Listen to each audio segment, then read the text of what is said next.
Kamusta mga kabasketbolista? Tinalo ng Mapua Cardinals ang Arellano Chiefs 75-69.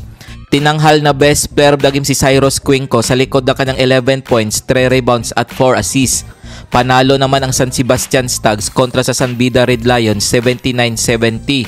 Tinanghal na best player of the game si Raymart Escobedo matapos humakot ng 19 points, 3 steals at 2 assists.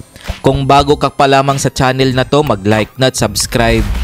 Heto ang team standings as of November 17, 2024. Mapua Cardinals 15 wins 3 losses. Benilde Blazers 14 wins 4 losses. San Beda Red Lions 10 wins 8 losses. LPO Pirates 10 wins 8 losses.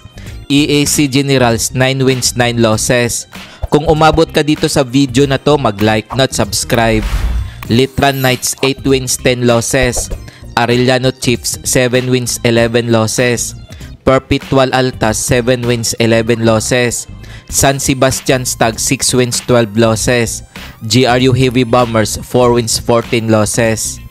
Heto naman ang NCAA Season 100 Final 4. Mapua Cardinals may twice to beat advantage kontra sa LPO Pirates. Benilde Blazers may twice to beat advantage kontra sa San Beda Red Lions. Heto ang mga laro ngayong November 23, 2024 na gaganapin sa Cunita Astrodome. Maglalaban ang Mapua Cardinals na may twice to beat advantage kontra sa LPO Pirates alas 11 ng umaga.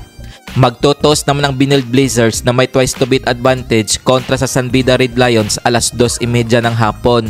Kung nagustuhan mo ang video na to, mag-like na at subscribe.